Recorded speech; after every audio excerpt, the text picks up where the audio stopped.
What's good, y'all? Welcome back. It's been a great Christmas. Everybody, Merry Christmas, everybody. I hope y'all all had a great Christmas. But how we feeling though? Chilling. Great. I'm so tired, but I'm chilling. Yeah, facts. Hey, bro. Hey, just to make sure what's the name. Nigga just hit 400 subs. So hey, nigga, start sending them super chats. Nigga, start sending them super chats. Nigga, feel me? Start sending them super chats, bro. It's time to start making that money on. But nah, bro. Hey, bro. Let's get it, cause Lamar was looking like the fucking Grinch tonight. I mean, yesterday. So I'm gonna start with you. I'm gonna start with you, Donnie. Has this game solidified? Has this game solidified Lamar Jackson being the MVP of this league? No. Is he a top 2 candidate? No question about it. Him and Josh Allen are the top 2 right now. I know people hate on Josh Allen because of the turnovers. If you deep dive into it, you could argue that Josh Allen is the MVP over Lamar. Like, you genuinely can. And you could also argue that Lamar is the MVP over Allen. As of right now, I think it's a 2 or 3 man race between those two and CMC. And if the season were to end at this very second, I think I'd personally vote for Josh Allen.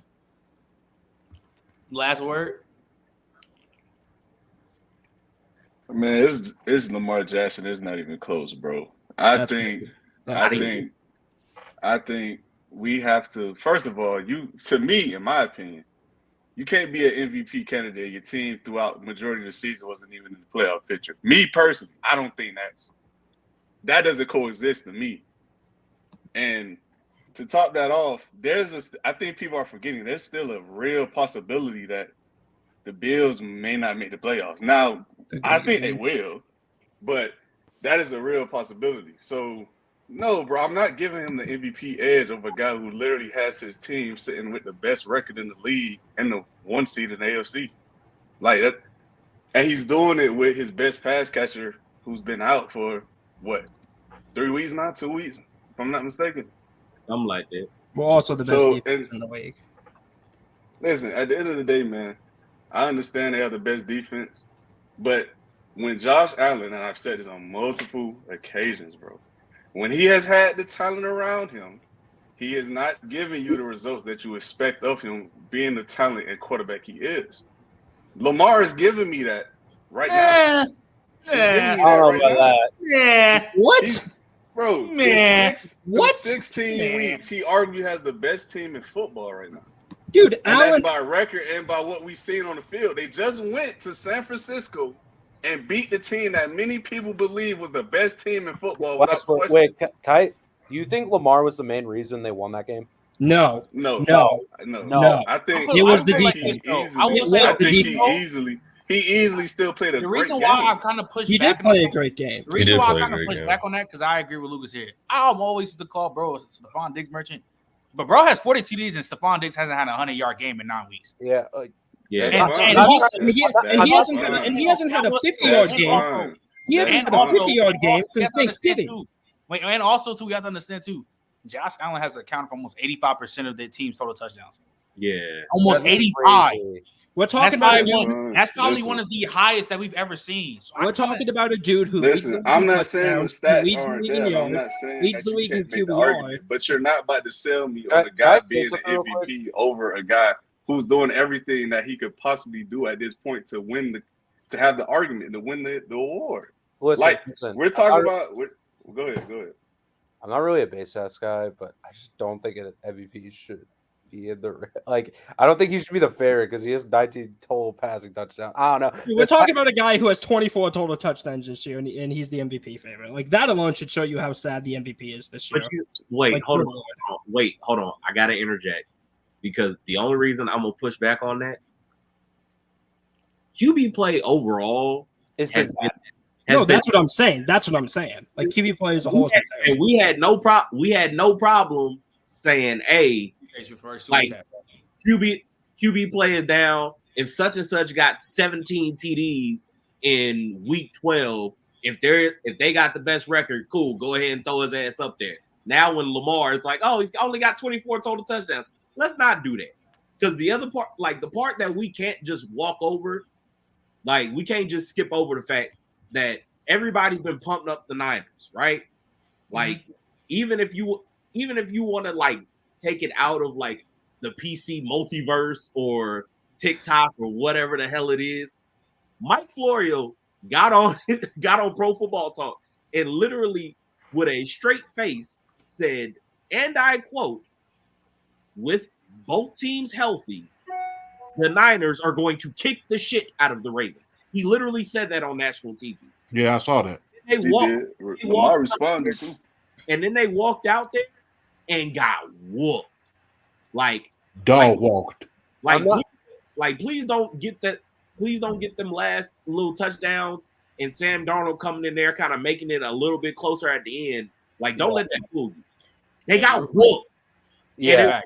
And it wasn't just on the offense too. Like, Lamar didn't have he didn't have some masterclass game, but that defense had problems like dealing with him. Like, it did. Yeah, but okay, but Trey, what does this have to do with the conversation that we was just having though? Because again, you understand he did. I'm just saying, 20. I mean, what they're saying is, I'm not kind of like, look, I'm not disagreeing with the Josh Allen point because QB play has been so bad this year. A dude who has 40 total touchdowns or close to it, yeah, you gonna have to account for it because that's insane kind of production. But we know at the end of the day, it's two things: production and winning when it comes to quarterbacks. Right. Like, unfortunately for him right now, it's been real up and down for him this year. So he might get skipped over. I'm gonna let y'all go real quick. I just want to say this real quick. Well, first off, Aaron, appreciate you for the first YouTube super chat. And second, yo, shout out Eagles Nation with the $50 donation, bro. Like, real shit. Shout out Eagles Nation. My thing about Lamar is that I know like betting odds aren't anything, but he's only a minus 140 favorite. So yeah, he's not the runaway favorite. Like, he's not the runaway favorite right now. And also, I'm just saying, this is just hypothetical. If he plays bad against Miami, I don't think he's going to get it. There's a chance. Miami's defense has been playing a lot better recently. I will give them credit for that. I think Vic Fangio is starting to kick things in. I think Jim Phillips definitely has been hurt, and that is a problem. Getting Ramsey back definitely helped out the secondary. Bradley Chubb's been playing a lot better recently. I could see a world where the Ravens, they go to that Dolphins game and they're just tired out after that San Francisco game. They put everything into that game. They're a little rusty against Miami, but I do think also struggled against Miami the last. Yes, something I want to ask real quick. Let's say Josh Allen his last two games. I believe he plays. I think he plays New England and Miami. Don't quote me on that. I know he plays Miami. No, you're right. New England. I'm right. Okay. So let's just say hypothetically, he plays at. Let's not say insane. Let's just say he plays well against them, and let's say he ends the year with say. He leads the league in total yards. He leads the league in QBR, as he's doing right now. He leads the league in total touchdowns, and the Bills win the division. Even though the Ravens are going to get the one if that happens, let's say the Bills win that division. Who would you pick for MVP? I'd pick Josh Allen. I would pick Josh Allen too if that happened, but I don't think it's going to happen. But hold on, let me ask. I want to hear from. Miami needs to lose to Baltimore in order for them to win the division. That's the thing. Baltimore needs to beat Miami. I want to hear from Champ, Young, and Nigel. So I'm gonna start with you, Champ. Do you think that this game solidified Lamar's MVP this week? In the minds of many, yes. But in my mind, to be honest with you, I have to say this. In my mind, what that game proved to me is that the San Francisco offense needs to go through CMC. That's what it proved in my mind, to be honest with you. And all of that being – and this is Kyle Shanahan at his best. Always wanted to be pass happy.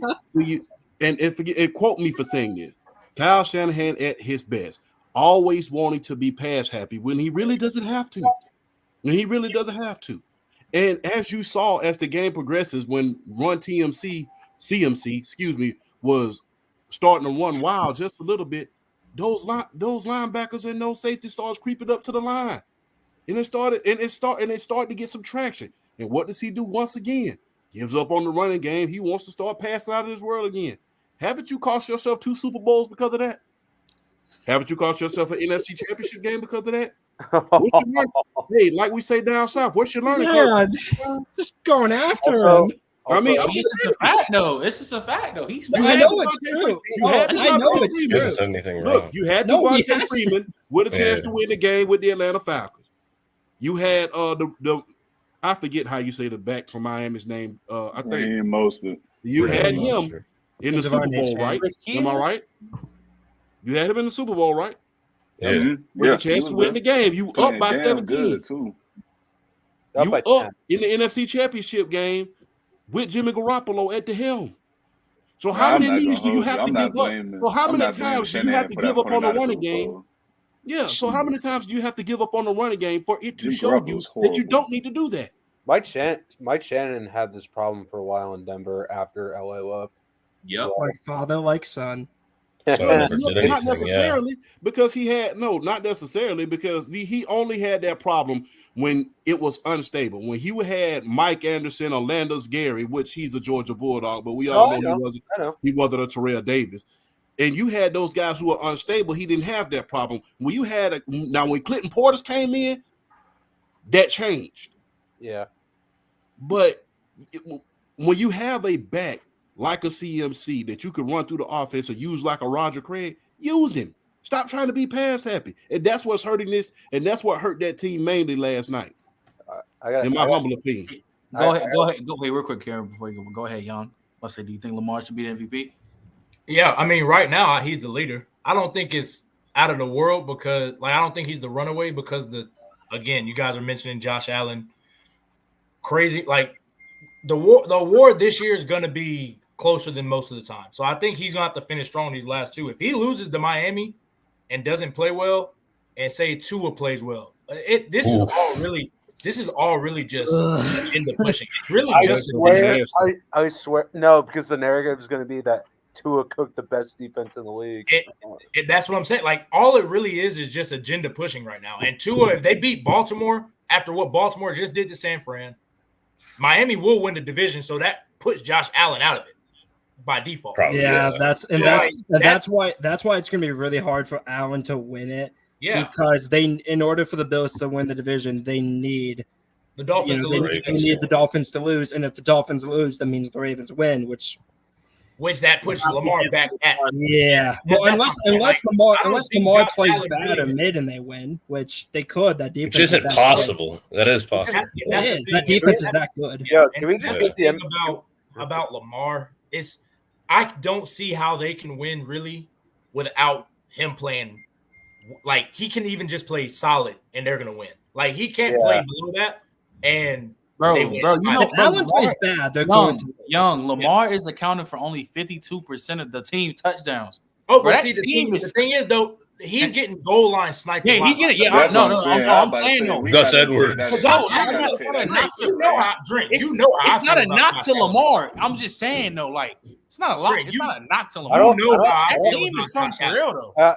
I don't like that argument because Allen only has 6 under the 5-yard line. So that's just me. He has how many does he have on the air? 13 rushing. No, Josh Allen. Josh Allen only has 6 touchdowns inside the 5-yard line. So look, I'm saying Lamar's getting sniped. I agree. I'm gonna just say this about Lamar and specifically the way he's played this year. I know any of y'all who have watched his years past, including his MVP year, and watching the difference between what he is now in terms of a player. At first, watching him play this year, I thought he had lost the step, honestly. I did too. And what I realized as I kept watching the games, no, he hasn't lost the step. He's just refusing to run downhill at this point. Because he's serving himself. The way he has literally changed his style of play. Yep. There are so many times, and Trent, you can attest to this because we were together yesterday. Yeah, we were watching. Run! We were watching the game, and I literally was like, "If you don't get downhill, just go." But he just want to hang in the pocket, and there's so many things that have changed between the way they actually use him. I'm happy his usage rate has gone down. Yes. Honestly, if him and Josh Allen were in the same realm of usage rate, that would be a problem. I don't think Josh Allen needs to have that kind of usage rate. He doesn't. He does. But he has to. Like Josh Allen has to if the Bills want to win games. He has to because of the way that team is currently constructed. What Yep. I'm saying is, the way it's going right now for Baltimore with the way they're lining, they're literally getting into the red zone, and instead of it being what it used to be, which is, hey, we're gonna run QB bash, we're gonna run all kinds of read options and try and get Lamar in space out of these condensed formations, which is the most oxymoronic thing ever. But like now they're just like, oh, okay, cool. We're inside the 20, Justice Hill. Oh, cool. We're inside the 15, Gus Edwards. We're inside the 5, Gus Edwards again. Like I'm not mad. I'm not mad at that. It's going to hurt his it's gonna hurt his statistics, which is gonna play into like the whole MVP thing. But if we're just talking about playing throughout the year, yeah, he's been one of the better guys the whole year. His team is winning. This is going to be a tight race for the quote unquote MVP. Like personally, I still think it should be Christian McCaffrey at this point, or like Tyreek Hill. Myles Garrett. Hey, Miles can go in there too. I'm not mad at it. All I'm saying is we know how it's going to go. So if we know how it's going to go, then cool. We'll just go ahead and play along. This also like this isn't hate to Lamar, but like this is like going to be viewed as one of the worst MVPs ever. Yeah, I don't care who wins it. This is one of the worst MVP of the modern era. I think this entire year is going to be viewed as a down quarterback year, though. Yeah, that's it's going to happen. And if the worse than Brian Sykes year, that's what's going to end up happening. Now, don't nobody ago. Hey, what's the name? Remember that? I'll say, what's up, man? But hey, Nigel, do you 1980? I want to let Nigel get this last one before we go to the next one. But before you go, Karen, but do you think Lamar earned his shot? I mean, not earned his shot, but solidified him as the MVP of the NFL? Nigel? It's me. Okay. I can't say anybody has really solidified themselves based off of one game. I guess like sort of like what Champ said, I guess to the masses, Lamar sort of solidified himself because he did it against the Niners defense. But I just don't think it's fair to say he was the biggest contributing factor to that win, especially when you see Purdy throw 4 interceptions. You see Kyle Hamilton playing like an all-pro. You see their linebackers getting at it. Like, it's just tough to really say that Lamar was the biggest factor. I get him being the MVP favorite. He's the quarterback of the team that now has the best record in the league. And historically speaking, that usually adds up to being an MVP. You look at last year, like if Jalen Hurts didn't get hurt, there's a real chance he would have won MVP over Patrick Mahomes, but he got hurt. Mahomes can continue to play well, and he ended up getting it. So based on the precedent, I see why Lamar's the favorite, and I understand it, but I can't really say he solidified it because he does need to continue this over the next 2 weeks to really hammer it home. All right. But we talked about Lamar, but let's we gotta address that fucking elephant in the room. We gotta talk about old buddy who played like a JUCO quarterback last night. We gotta talk about that. We gotta talk about that quarterback who like Jared Goff without a run game. He's Josh Rosen. Jesus. So I'm gonna start with you, Trey. Like, yo, Josh Rosen. You talking about me? Jesus Christ, bro. That's nasty. Cardinals legend, Josh Rosen. But Trey, let's start with you, bro. Like, how we feeling about Mr. Purdy, Brock Purdy? Because it looked like. God, I will say, them two picks, one of them, no one his fault. But besides that, he still played like garbage. So Trey, how we feeling about Purdy? Okay, this is what I'm gonna say. People gonna get mad at me. I don't really give a damn at this point because I have sat here and tried to be civil throughout the course of the year and listen to everybody tell me that this dude, he's top 10, he's this, he's that. Look. No. I said that, this is the problem that I have when it comes to certain quarterbacks. I'm not going to try and hypothesize why we do this as a football society. Like, when we see these guys, who play in systems where we have seen multiple quarterbacks go in, plug and play, and look better than what they are, it's always one that sometimes we just fixate on. And we say, you know what? This guy is actually the one that's different from the rest of them. And you know what we usually end up finding out? No, the hell he ain't. He's a little bit better than Jimmy G. He's more aggressive in his mindset, and he's a little bit more athletic, and he has a little bit of a better arm, so he can make some bigger. He got a way higher AQ than me. I ain't gonna lie. But if we're being honest, like that same kind of aggression is literally what got his ass whooped last night. Because the thing about Brock Purdy is a talented caretaker, but in his mind, he is a dude. And you see that sometimes. Sometimes he takes mistakes or makes mistakes because he'll take risks that most other caretakers won't, because he's not really a caretaker in his mind. He does not see himself that way. He doesn't know his role in the ecosystem. And Trey, I'm going to be honest. I think the Niners really need that for them. It's just, this is what you're going to have to live with. Like, you have to live with these kind of games. I remember the Vikings game, those last 2 possessions. It's like, dude, what are you doing? He's going to give you this. He's not as talented as Josh Allen. He's not as talented as these other top-tier guys. But like you said, in his mindset, he's going to do it, because we've already seen, to me, I don't have a problem with it, because we've seen what the non-scary quarterback in that Shanahan system will get you. It'll get you far, but at the end of the day, when you got to make that throw, you got to have the confidence to make the throw. So if Purdy can just bring – if Purdy can just – like, again, I think his real problem is he feels like you said, he feels like he has to be Superman when he doesn't, and that just puts him in a worse hole. Like, that's really his issue. And I think if he can reel it back just a little bit, like, and that's why I get mad at Shanahan, because I'm like, dude, you know this is your quarterback. You've got to reel him back in. You can't just let him go. I was just about to say that. Look, as much as I want to bag on Brock Purdy, like, it's not so much that I want to bag on Brock Purdy because I don't like him as a player, but it's more so as kind of a middle finger to everybody else who decides they want to anoint this guy who, if you really watch the tape, yes, he makes some throws. Yes, he is a good football player. I'm not trying to take that away from him. But when we start saying, like, earlier this year, Young, you were even I took him. He's better than Dak. Yeah, I'm not going to put him top 10. I won't put him top 10 though. That's crazy. Like, I don't think he will ever be that. Just pure talent. But my whole thing is this: we decided after watching this dude again play in this system where we have watched quarterbacks who are probably less talented than the upper echelon guys. Trey, just say ass, bro. Just say ass. He's not.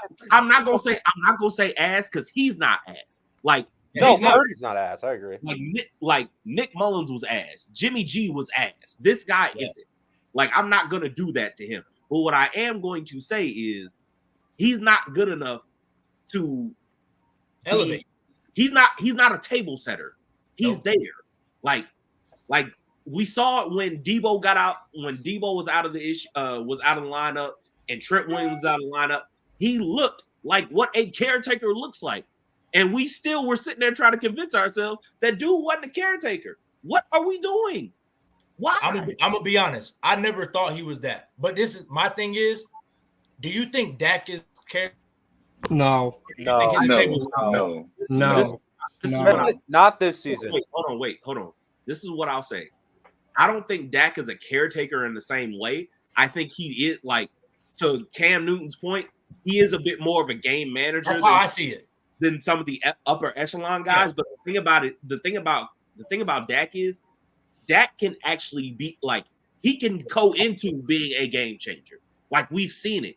He doesn't have the consistency of always being that, but also it's because he's not always asked to. And that's not a fault. That's not a fault of his own. I don't think Dak has been. But I think if you were to take that one Cam Newton clip and take one guy out of that whole situation, it's Dak. When he said game manager, yeah, I'd probably take Dak out because he's a little bit more of like teetering on that line. But no, like we need to go back. Somebody, hey, all them people at ESPN that were doing all that high powered woofing, Miss Kimberly Martin, no disrespect to you. I need you to go apologize to my man Cam because you tried to drag that man through the mud. And he was talking facts. That's all it was. Like, there's nothing wrong with being a game manager. He ain't saying no facts. People have to get that like stigma out of their head that being a game manager is bad. The Like, most frustrating thing. Brady was a game manager. He was the greatest game manager. Oh, that's for sure.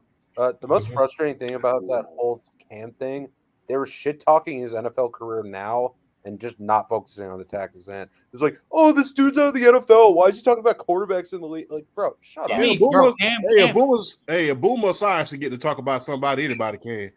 Now, I don't know why that needs to be so. I don't know why he needs to be crazy. But now, let me ask you this. Well, since we're still on the top of Purdy, you just ask everybody: is Brock Purdy looking kind of fraudish? No, I mean, what do you?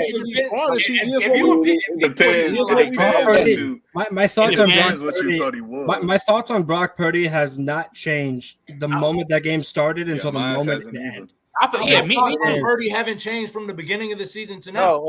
He's the same dude. He's the same dude since Iowa State. Hey, we're not the media. We're not the media, Trent. We're not going to try to paint a false narrative. Each and every last one of us on here is going to be brutally honest about it. And he is what he thought. He was what he thought we was. You know, he was a game manager.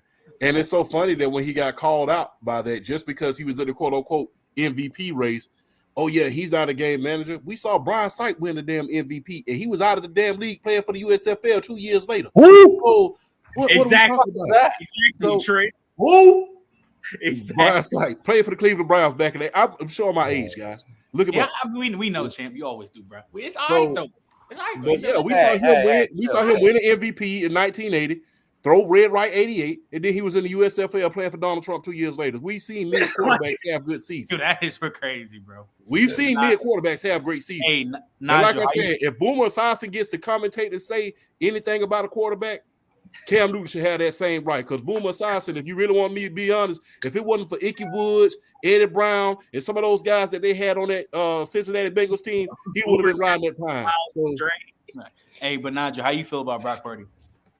Brock Purdy, I'll say this. I watched that Cleveland game earlier this year, and it was a lot of the same. He didn't throw 4 picks, but he struggled. He struggled a lot. And I've seen against these elite defenses that he can't elevate when they're entirely focused when the on chips him. are down, yeah.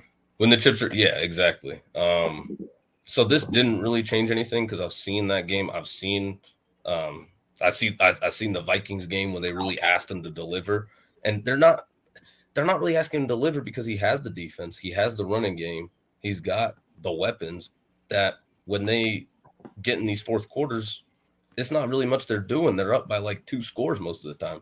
I mean, I saw the stat. Kyle Shanahan hasn't won a game in which he was down by more than 8 points. Man, he 0-38. He 0-38, 0-30, something like that. That's such And a he 0-40 when he trailing in the fourth quarter, going into the fourth quarter. That shit is insane. It's his style. Like that's his problem. Yes, it's the way he plays, the way he calls the game. When you're trailing, I don't know if you guys noticed, a lot of his drop back passing concepts are very not good. They're very basic, and the only way you can elevate a basic concept like that is with an elite quarterback. You can't do it with Jimmy G. You can't do it with Nick Mullins. You can't do it with Brock Purdy. Do it with Brock Purdy. Yeah, you saw the system only work with 2 people, John Elway and Steve Young. So Hall of Famers. It did work. It did work in Oakland when he was in Oakland with what's the guy's name? What the guy who won 2 Super Bowls? Oh, Stabler. No, Jim Plunkett. Yeah, it did work with Jim Plunkett. You saw that. So but like when your offense is heavy play action pass, boot, run like heavy like that, you can't do that down 10. Well, I'm not biting on the play action fake down 10. There's no point. You know what I'm saying? Like, so you have to do a lot of drop back, and the drop back passing game is just not. It's not advanced really, and that's a problem with the Dolphins too. Like that's just a problem with the Shanahan system. That's the problem with it. It's not as advanced. They try to play either a close game to where the play action is still effective, or they're playing up. I do have a question real quick because I kind of was talking to someone about this. Are we sure that Kyle Shanahan really wanted Trey Lance in that draft? Because I still truly believe to this day he wanted Mac Jones. I really believed he wanted Mac Jones, but everyone else wanted Trey Lance, and he just got outvoted. I thought it was like confirmed. I thought it was like confirmed. It was. It's not confirmed, but like it's not. It basically is to me. Like I don't see a scenario how he wanted Trey. I just don't. Piggyback off of Dunn. Well, the reason he did. What'd you say? Hell no. Do they think they'll try to get another one this year? Hell no. No. Purdy will probably I think they doubling down on Purdy. Purdy got at least 2 years back. He got at least, unless he just now 2025. Maybe. I think even 2025, he's probably you could talk me into that. 2025, if they took a quarterback in round 2 or 3, I'm not surprised. That's fair. I do think they wanted Trey Lance because of the athleticism they thought that he had. Because that's really the dynamic he really wants to add to his boot. He wants to add another layer because everybody's starting to figure out a little bit of that little basic West Coast under center. So he wanted Trey Lance. Trey Lance has a big arm. Trey Lance is he was mobile before he got his ankle messed up. So he wanted that because you have to think about it like this. You're not giving up 3 first-round picks for Mac Jones. I'm just being honest. Because you have that in Jimmy G already. You had that in Jimmy G already. Like just a pocket quarterback who's accurate. You can find those forever, and I'm definitely not paying 3 first to get that. But I'm not mad at them doing that because they took a shot on the potential. I'm mad at how they dealt with it. I'm mad at how they dealt with it. My thing about Go ahead, Kieran. My thing about the Niners, if they don't win the Super Bowl this year, and I honestly don't know what to say about Kyle Shanahan. I'm not gonna lie to you. I'm be dead ass. They're gonna blow that whole thing up. Bro, dude, you can't blow it up. You have to. They're not. You can't pay out. They don't win. Sam, no one's a big time free agent that's really scary to lose. Like no one really is. I will say this though, bro. I will say this though. If they lose again, it will just prove my point that the 49ers and the San Francisco Cowboys, and also Kyle Shanahan is gonna be on hella fraud watch if they don't win. If they don't win this year, because this is damn near the perfect year to win. I said it before. Bro, the whole year has been so mid. So I'm saying again, and quarterbacks getting hurt. Getting hurt. This mad QB play been made. I'm just saying. It's not even just quarterbacks getting hurt. It's listen, as an overall team, because as an overall team, I still think the Niners are overall more talented than the Ravens. Yes. Like I'm saying though, if they don't win, Karen. Like this is probably the second best offensive weapons we've seen since the Showtime Rams. Like it probably is. All over the field. But that makes it exactly. So you have all these weapons, all these guys on one team. Yeah. The best left tackle. You're on fucking fraud watch. I mean, I've said this before. I've said this before, but Atlanta, I gave him a pass. I gave him a pass for Atlanta. It wasn't all his fault, but I gave him a pass. You're not giving him a pass for that. You're up 25, Donnie. I can't give a pass for 28-3. I'm sorry. I can't give a pass. That might be the worst one. No. I'm about to say that's the one. I didn't say he didn't deserve blame. He deserved blame, but as a dude who was an offensive coordinator, potentially looking for a head coaching job, I gave him a pass because he did lead the best offense in the league that year. He just flat out did. That's what I'm saying. I gave him a pass. He still deserved a head coach. And then he goes to San Francisco, and he's not really given much in 2018 because that entire team just fell apart because of injuries. And then 2019, they're the best team in the NFC, maybe the best team in the NFL, at least in the regular season. Them and Baltimore are right up there with them. I know Baltimore won it, but it was kind of a weird, sloppy game.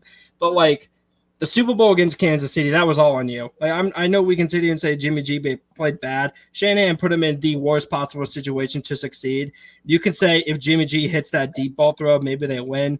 Dude, that's one throw, man. And Shanahan was abysmal the entire fourth quarter as a play caller. It was horrible. And then at that point, I'm like, okay, it's hard to keep defending this guy. This has happened twice now, but I'm going to keep riding with Shanahan because he's done so many good things. And then the NFC Championship happens against the Rams. And you're like, okay, this is 3 times now, Shanny. Like, I really don't know what to say. And he's still, I don't believe he's in the hot seat yet because he's genuinely that special of a play caller. I'm not going to deny that. He has his bad moments, but when he's on, he is generally one of the best. But then if he does it again this year with, at the end of the day, they have the best roster in the league. I know the Ravens just kicked the shit out of them. Their roster is clearly better than the Ravens. Clearly better than the Ravens. If they do not win the Super Bowl, we really need to consider Shanahan on the hot seat. We really do. And it's so unfortunate, but we really do. This will be 4 times, dude. Well, why you said, Young, why you making that face? Yeah, I think they have holes and spots that get exposed by very good teams. Like, their secondary to me is not good. I don't care about at all. It's not. Was all pro. It's not. Like, I think, and like, if you look at the games that they've lost versus, they lost to Cincy.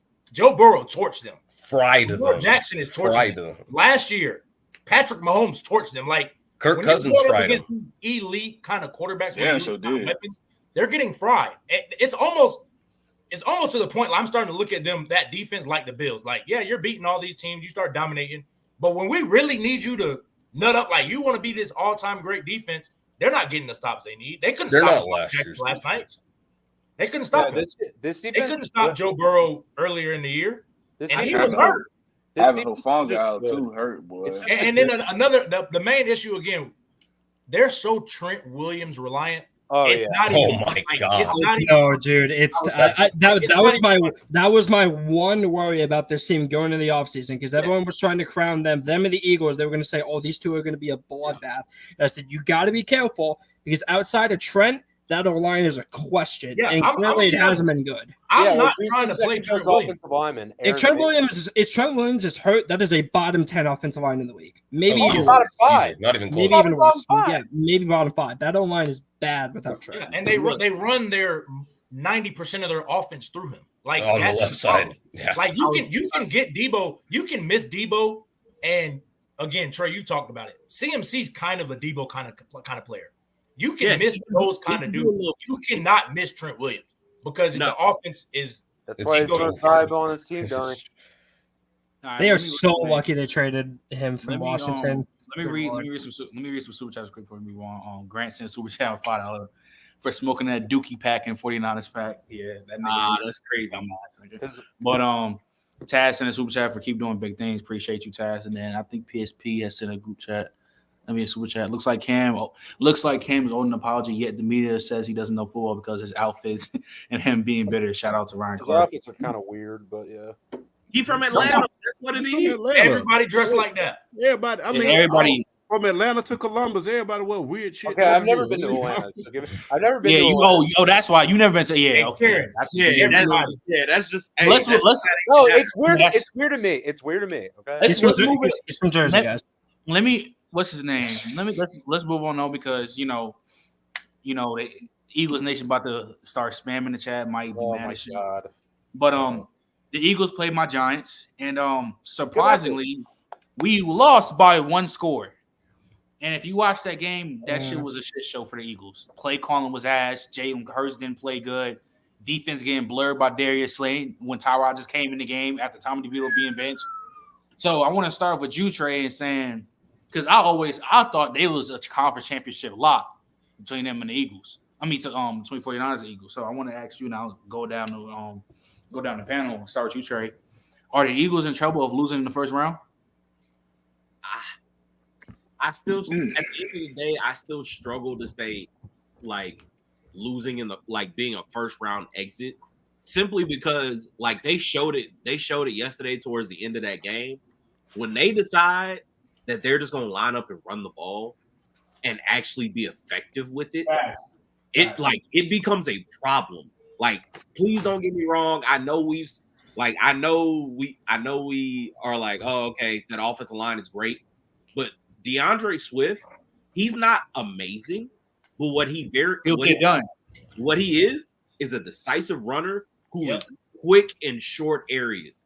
He can maximize some of these runs where they really decide, cool, we're just gonna sit there and spam inside zone, and it's coming, and there's nothing you can do because you think you've bottled this up for a 0-yard gain or a 1-yard gain, and because he's so quick in a phone booth, he can make you miss and turn that 1-yard run into a 4-yard run, and turn a 4-yard run into a 7-yard run. And if they can keep chipping away at people like that, if they can become more consistent with just running the ball and, adding Jalen Hurts into it a little bit, like the fact that they kept running QB bash at us, I was like, is this like the 2019 Ravens? Like y'all ain't done this all year. Like y'all have not run any of this all year, and y'all decided to pull it out this game. Like, where was this against? I don't know any of the teams that y'all got dogged. The Cowboys, the Niners. Like you didn't run any of this. But I'm saying all this to say, if they can just be more consistent with actually running the ball and actually find creative ways to do it to the point where their play action actually becomes effective, they're still going to be a problem because they're still very talented. And also being able to run the ball is going to keep that sorry ass defense off. I was just and I'll say this before I let Karen go. Because I remember I was watching, because I watch Speak, and sometimes we all know Speak sometimes with Harold McCoy and James Jones. They be tripping, and Emmanuel Acho, but sometimes they be saying some shit. And they was showing like, I think it was like the Cowboys game. And he started using AJ Brown more different ways. Yes. Like not like a CD type of player, but still use him in a different type of ways to where you can create badass matchups with AJ Brown on the safety or AJ Brown on linebacker. Because they be doing some bullshit, bro. Like the play, like Brian Johnson, like I rock with him. NCAA 10 cover, that dog. But like your play calling, bro, it's just so like ass. It's back. Like you calling bubble screens for Julio Jones like it's 2015. Why don't got it no more. On third down. Like the play calling has been bad, bro. Even though Jalen Hurts has been bad, Brian Johnson, bro, and I'm also looking at Nick Sirianni too because what he's not do. I'm looking at Nick Sirianni too because again, didn't he not get that job becoming when he was offense coordinator? Yeah, for the Colts. So but that was Reich. That was Reich's offense. But that's okay. That's how it is. But I know what you're talking. Yeah. But look, I'm saying this is the thing that I need people to remember because that Super Bowl has kind of washed away some of the like first year woes of what Sirianni was as a play caller. Does anybody remember when he drafted Devontae Smith and then decided he was going to use Devonta Smith to run clear outs for Jalen Reagor? Yep. Like, does anybody remember that was a consistent thing? That was year one. And the fact that he just decided, like, oh, okay, cool. Running the ball doesn't exist. Like for like the first month, they ran the ball like 20 times, like something ridiculous. For the first 8 games of the season. Yeah, the first half. Of the only reason they made. And then guess who took over? I'm saying, guess who took over? Shane Steichen took over the play calling, and they were running. They started running the ball down to everybody's throat, and that's how they got to the playoff. That's how they got to the Super Bowl last year. That's what happened. Yeah. My thoughts on Nick Sirianni is like, what the fuck do you do at this point? Like, what do you do? Like, I don't know what he does. They're gonna win next week, so they'll be fine. They'll be. He's fine. a motivator. He's hey.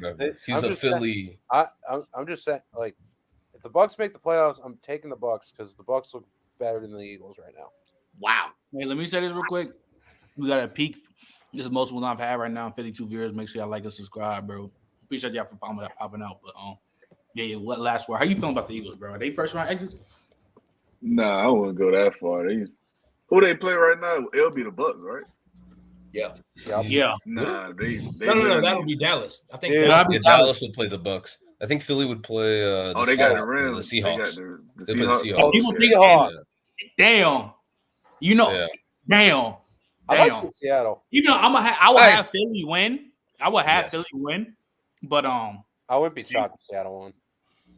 It's just I'm taking Seattle to beat them. I don't know, bro. I don't know. It's Philly this year's been like, what the fuck, bro? Like, if the Seahawks play the way they're supposed to play, where they use their receivers like the way they're supposed to, like they go out and really put out DK and Lockett and JSN, they would have a real chance. Dude, I'm sorry, I'm not trusting Seattle. Seattle.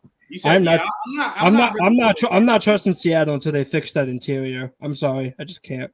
I'm not trusting them either, but The interior is so bad. It's so bad. Yeah. Hey, Donnie, how you feel about it? Are the Eagles first round exits? No. I mean, What if they play the Rams? They might lose the Rams. That'd be tough.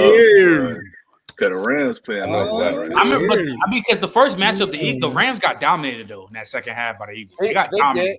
They did, but like the way that like. By the way, hey guys, I just looked it up. The Eagles would actually play the Rams currently in the bracket. Oh, that's what I thought. Yep, they play the Rams right now, and then Seattle would play the Lions, which I don't know why. I kind of want the Lions to play the Rams. I think that'd be way more fun. Matthew Stafford legacy. Yeah, Matthew Stafford legacy. Back to Detroit. Jared Goff legacy game. Yeah, Stafford's return to Detroit. No matter what, the Lions. We ain't worried about Jared Goff. I pick the Rams over the You Lions. said Jared Goff and you put legacy game. Nigga, shut up. No, I say That's what I'm saying, man. We ain't worried about Jared Goff.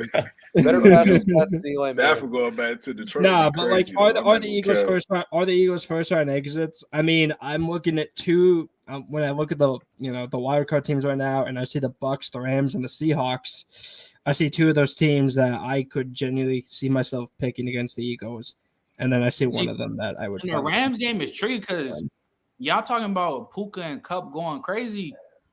Puka did his thing. Nigga, Cup was in a bona fide box in the second half. Yeah, so that was like his first game back, right, from injury. But the first half he was going stupid. He was wilding on Eli Ricks. Because they had Eli Ricks and all them on him. They were like, all right, let's make some adjustments. And then I don't even think he caught a ball. Yeah.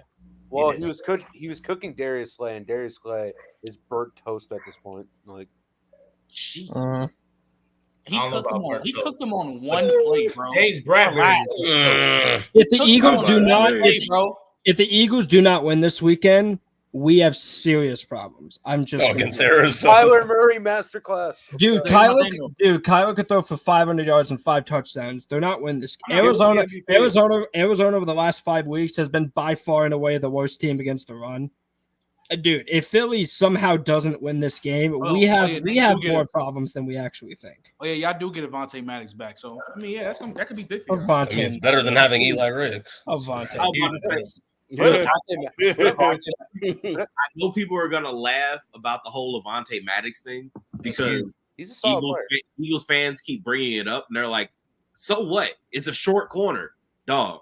He's a good nickel, and more importantly, that means guys like Eli Ricks and Keely Ringo, like these guys are outside. Yeah, like they're either off the field or they're outside in their natural positions. Yes, people don't understand how hard it is to play nickel corner, and how if you have a great nickel corner, he can help. He can hide so many issues with defense. Like I try to tell people, this Eagles defense, yeah, they lost Chauncey Gardner-Johnson, but for the most part, it's the same defense. They replaced Hargrave with Jalen Carter, but now you have the same issues you had last year. When they lost Avonte Maddox, now you got to bump Slay inside or Bradbury inside. They can't do that anymore. They can't do that anymore. That's not their skill. Or you put Ricks in there and then he gets cooked. Yeah, like that. The nickel corner that's probably one of the hardest positions to play in football. Now, I will say this.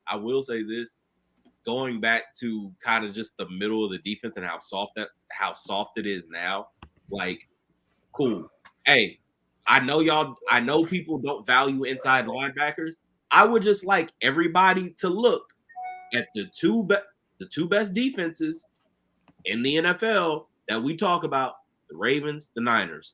The strength of those teams are what? They're back. Wait, who doesn't value inside linebacker? Teams don't. They don't.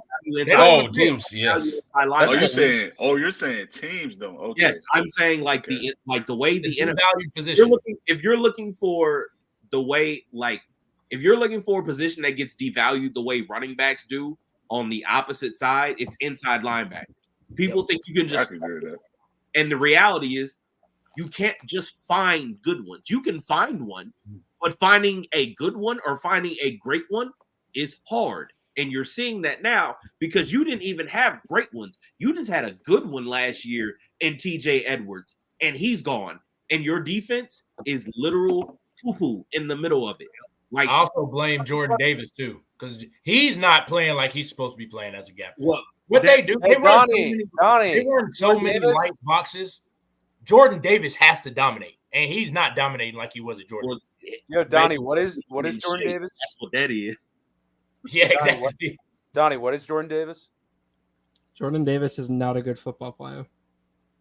Oh, he's a good football player. He's just No. he lost too much weight. Like it's a meme going on. It was a meme. I was very low on Jordan Davis coming out of the draft just because I had some pass rush concerns. I had some concerns with the fact that he didn't, he only played like 25% of the snaps, and then people say, oh, it's because they were blowing teams out, and then he plays more snaps against Alabama, was dominating the first 2 drives, and after that was just completely gassed out and just, wasn't able to. And then he lost weight, which is good, but I think he just lost too much, which I agree. He doesn't need to, because his job is he's a nose that is supposed to eat up a gaff and a half. No, I agree. I agree, but I just think taking that at pick 14 or 13, crazy. Yeah, especially when Kyle Hamilton was right there, that's a problem. I blame a lot, not blame, but he is a lot of their issues too, because I don't remember if y'all remember in the Super Bowl, you can't be getting moved as a nose, you can't get moved off the ball 5 yards. There's no way that can happen. You can't give up a yard. Yeah, and he gets moved too much. He gets moved way too much. But let's move on. I think Nick is a shout out Nick in the super chat. The Chiefs don't want to see the Browns come playoffs. We're going to talk about them later, both of them. We're going to talk about both of them later. God, that sentence is so true. Oh my God, it's so true. We're going to talk about that later, but let's talk about. I know this is. We've been talking about this dude for the past 3-4 weeks, but it just keep getting worse and worse and worse and worse. And shout out to G Baby because you cursed this nigga. So let's talk about Trevor Lawrence. So I'm going to ask this question. Trey, I'm gonna ask you this. Is Trevor Lawrence a fraud? No. Okay. I struggle to defend. All right, look. I struggle to definitively say yes, because we also have to account for, I know people don't want to hear it, he has been playing injured for the back half of the season, and he's been toughing it out. So, cool. That could be a factor. But you know how I feel about Trevor Lawrence, Trey. I've said this from the moment that he came out. Y'all gave him grace because he was anointed coming out of high school, and as a freshman, he beat Alabama, and from that point on, he could do no wrong. Nobody bothered to go back and really evaluate him for real. Yep. From that point on, because I said it coming out of college, and people thought I was crazy when I said it. If you go back and watch his tape from his last year at Clemson and Justin Fields' tape from his last year at Ohio State. Good. Well, yeah, okay. Oh my Lord. Well, you can sit there and go, "Oh my God," all you want to. We're seeing it right now. Like, they're a lot closer. How many NFL wide receivers was Justin Fields playing with compared to Trevor? Nigga, Justin Fields. Wait, whoa. Trevor's playing with dogs. Yeah, Amari Rodgers, great wide receiver. Cordell Powell, great wide receiver. T. Higgins, that was his sophomore year. His junior year, he was playing with ass. The O-line was terrible. Wide receivers were not very good. The defense regressed heavily. The issues with Trevor Lawrence aren't receiver related. That was the thing. I was about to say, wait, Donnie. Yeah, it wasn't. And Lamar Jackson in college wasn't a bum. All right. I didn't say he was a bum, but he's not Chris Olave or Garrett Wilson. I need to address Donnie here. You're not wrong. I need to address Donnie real quick. Didn't he play with Justin Ross too? And he played with Justin Ross for 1 year. He was still crazy as hell. He was great. Go ahead. Travis Etienne was there too. And then he we're not about to act like Trevor Lawrence was playing with. He played. No. Hold on. He played with Justin Ross for 2 years. The first year was great. The second year was a down year, and then he just completely he just broke his body because he hurt his spine. Yeah, the spine. And then he was not the same after that. Look, So no, ahead, he played with him his Trey, freshman go year. ahead. His sophomore Okay. year, it was Amari Rodgers basically. My whole point in saying all of this is this. Coming out of college, everybody lauded him as this generational talent. He's the best prospects. It's Andrew Luck and Peyton Manning and all these guys. And I was like, look, if you were just looking off of the last year's tape of both of those dudes in college, either both of them are generational prospects or both of them are projects, because they're not that dissimilar. Like, if you want to say there's a gap between them two as prospects, cool. Yeah, I thought it was a clear 1 and 2. But what I didn't think is that it was just such this large gap. No. And I'm telling you right now, with what we have seen consistently with Justin Fields and Trevor Lawrence at this point, if you drop Justin Fields in that situation the first year and then give him the same kind of revamp that he's gotten currently, are we having this conversation? Like, because I think we kind of are. They're not that dissimilar. They're not. Yeah, like, I mean, they're both really talented, but they're also both really fucking flawed. Yeah, and that's the thing that people have to understand. Like, when you say a dude's generational, because I mean, we've talked about, like, I think Caleb Williams is generational. That doesn't mean he doesn't have flaws in his game. There's things he has to work on going to the pros. Same, and I think, like you're saying, Trey, when Trevor Lawrence won as a true freshman beating Bama, people put on their shades to the flaws that he had. Now, I still think he was generational just because I think there's a lot of measurables. I think the production, things like that. But there were things that he needed to fix.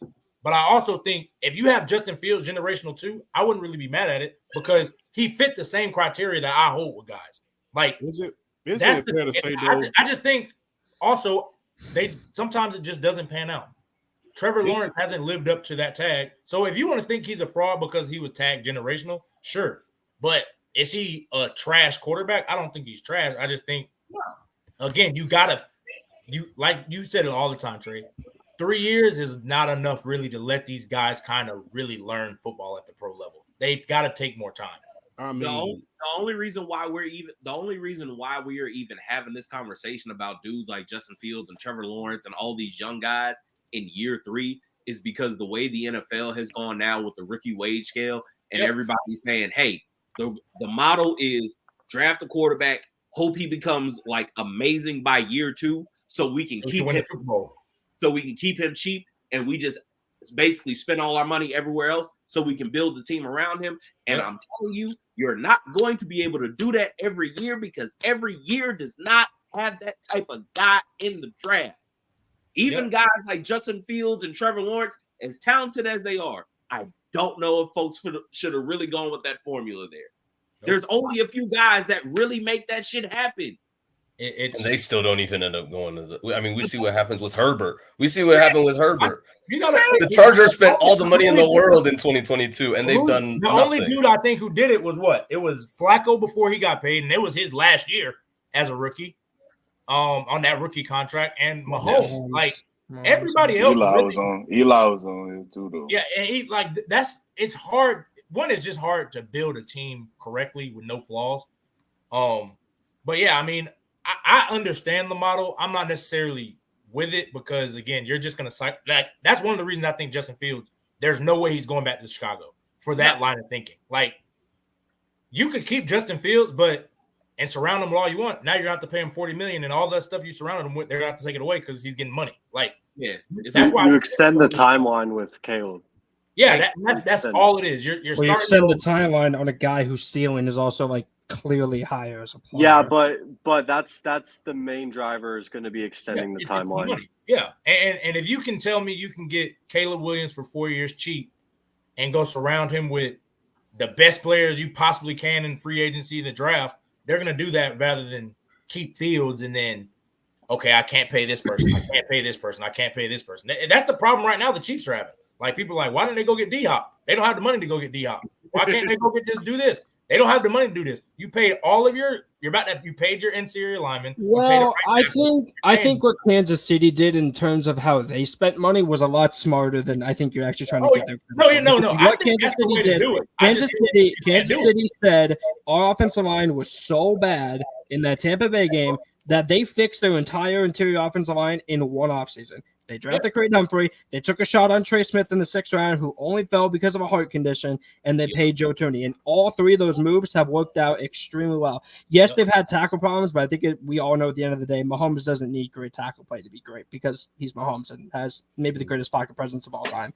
And yes, the wide receivers have become a problem, and that is an issue that I've had with the Chiefs, and I've said it before on the pod. They struggle with making wide receiver moves happen, at a high level. Like, when you think of the best wide receiver moves they've made since they've gotten Mahomes, it's like Juju, and that's it. Demarcus Robinson was a miss. McCall Hardman was a miss. Trey Kadarius Toney was a miss. Sky Moore was a miss. It's just a consistent factor with them that that's not the best. However, I think the approach they're taking is smart. I would much rather pay my offensive line than pay wide receivers. Like, if you're asking me, would I rather pay for the best interior offensive line or pay for a couple wide receivers? I think I'd rather go with the interior offensive line because it's harder to draft offensive linemen than wide receivers nowadays. It depends on the money, and then I'm not paying Tyreek. If I'm paying Patrick Mahomes, Kelce, Chris Jones, you can't pay Tyreek Hill $30 million. I'm sorry, Tyreek, you're a beast. We can't do that. But up on Miami. Yeah, you have to do that. I agree with those moves, but what you can't trot out. You can't trot out these guys that are trotting out. You got to go. I think they got to go sign Mike Evans. Something. I don't think they need to. I think they'll be. I think the wide receiver core. If they draft a dude in the 1st round this year, I think it can be better than what you're giving it credit for. I like Rashee Rice. I do.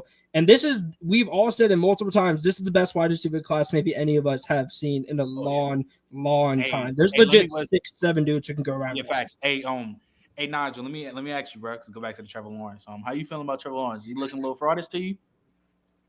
Fraudish. Compared to the expectations coming into the year, I mean, some people had him as being rising up to being a top 5 guy. People were already calling him a top 10 guy. Yeah, Donnie pointed this. So people were calling him MVP. People said if the Jaguars have a huge season, that he's going to end up winning MVP. And like I said last week, right? I think like I said last week. Man, shut up, Tegan.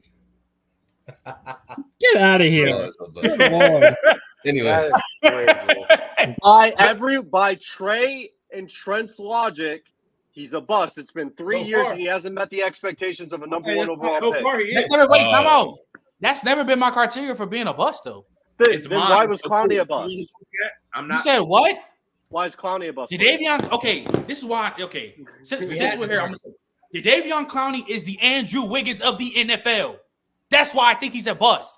Andrew Wiggins was supposed to be black J.J. Watt. What's his name? Jadeveon Clowney was supposed to be black J.J. Watt. Jadeveon Clowney was supposed to be the best defender. And what was T-Law supposed to be for this next decade? Quarterback is a much. I didn't call him a bust by year 3. Tegan, Trevor is a bust by his career. Trevor's a better quarterback than Clowney was as an edge, and I think that's very clear. That's This might be Clowney's career year. It's the logic that they came up with. This is why. Can I respond to what I'm saying? Though, because there's no disappointment now. It's just bust, and that's it. No, because Tegan. No, I think Clowney's a disappointment. I call Clowney a bust off his career. Yeah, I don't think because people can make turnarounds. Again, Jadeveon Clowney is the Andrew Wiggins of the league. He's the Andrew Wiggins of the NFL. You can't tell me he's not. He was supposed to. Yes, he was supposed to. I don't know. I guess I know I was a little. Wait, hold on, Trey. Hold on. I know I was a little ass kid, but I was around college football hella because my dad coached at LSU. I think we have a revisionist history of what the hype Jadeveon Clowney was coming out of college. This nigga was supposed to be a demon. Yeah. He was supposed to be a 15-sack guy every year. And then when he got drafted next to J.J. Watt, niggas thought this was about to be the best defensive end duo in NFL history. And he didn't pan out. He became a solid NFL player. He wasn't still a bust. That's a bust. He's not trash. Hey, Trey, can we compare him to Andre Bruce? Wait, hold on. Wait, go ahead, Trey. I just need to say this because Tegan, I get where you're coming from. So cool. If you want to use that logic, cool. I'm not tripping. This is what I need to say when it comes to the whole Clowney thing, because again, we're talking about somebody who was crowned since high school. No. Clowney had way more hype. Clowney had way more hype. Ever had. Like, What, bro. Wait, hold on. Because weren't they mad that they drafted Mario was Williams? just It about wasn't to- Reggie? Reggie Bush was supposed to go number 1. Fam, wait, hold on. Because you got to remember, like, me showing my age, I was a young kid. Like, I was a young kid when that draft came up. And Mario Williams, Vince Young, and Reggie Bush. Those were the 3 in the city of Houston that everybody talked about. And when they picked Mario Williams, who objectively was the proper pick there, everybody and their mama was pissed. But the reality was Mario Williams was never looked at the way people looked at Jadeveon Clowney. Jadeveon Clowney was crowned from the moment he was a sophomore in high school. They were showing his basketball games on ESPN. He's a football player, and they were showing him playing basketball at Rock Hill High School in South Carolina. That's how hyped he was. Yep. This man, they were saying he should sit out his junior season after his sophomore year, where he had double-digit sacks and set the I remember that year. I remember that shit. They literally said he can't play his junior year just to protect himself. Like, people were talking about this man as if he was going to be the next. He was going to be the next Reggie White. He was going to be the next freaking, I don't know, Von Miller. Name whatever Hall of Fame pass rusher that you can think of. He was supposed to be the next guy. That's why he's a bust. I never bought it because I saw what Josh Dorosic and Chase Clement did to you during that LSU game, where they lined up in between tap out. And then between both of them, they had 3 good knees. It was you had 2 players, and then you had 2 players and 5 knee braces between them, and somehow both of them made you tap out at the goal line. It's the same thing with Andrew Wiggins. I swear to God, Andrew Wiggins. Boy, that hype coming out. That nigga probably has a top 5, top 10 high school mixtape ever. Everybody knew who Andrew Wiggins was. He was bugging at Kansas. Everybody thought he was about to be this next big thing. He came out as a solid player, but they both are bust because of expectations. Wait, hold on. I have a different. I need to add context. Tegan, don't give me that look because T.Y.'s been better than both. Wait, hold on. I need to add context. Man, is he though? Has he though? I mean, wait. Yes. I need to add context to that last point before we go back to Trevor Lawrence, because the thing is, people don't remember how bad Clowney was, like, objectively as a football player at the beginning of his career, especially after he was coming back from microfracture surgery. He was never the same guy. It wasn't like he was the most bendiest guy ever, but after that microfracture surgery, he was not good at all. Mike Vrabel literally saved his career. Like, people don't remember that because Mike Vrabel was the outside linebackers coach for the Texans. That man saved him from being out of the league. Like, Mike Vrabel is the reason why he's still in the league, because dude didn't play the run like that coming in the NFL. He was horrible in college in the run. He didn't play the run in college. Like I said, Chase Clement and Josh Dorosic lined up at him and just beat him to hell. Like, 2 dudes who collectively spent 30 minutes in the NFL beat you to hell. Karen. Yeah, I was gonna say, Karen, how do you feel about T-Law, and does he look a little fraudish to you? I don't think he's a bust, but I've always said this. Like, I don't think, like, I know you guys are like big on Clowney, like being a. I think he's just a disappointment. That's just me. I think a bust is like your apps. Like, you have high expectations, but you're objectively terrible. You had no setbacks at all. You're just objectively terrible. But like, like Sam Bradford, he fucking sucked. But anyway, I'm not gonna do that. That's the name you go with. Not there's better names than Sam Bradford. I don't know. Bradford is a wild one. Jeff George. We'll say Jeff. We just yes. He was set back by a lot of injuries. Yes, Jamarcus. That's according to Tegan. We can say Trevor. Anyway, Trevor Lawrence. I did pick him to win the MVP this year because I didn't think Calvin Ridley would be Jerry Jeudy. But anyway, that's so fair. Anyway, is he wrong? Is he wrong? He's not. I've always said that. Like, I said this a couple of weeks ago about Trevor. Like, before the injury, he always starts off strong. Then there's like a period where he it's just inconsistent as hell.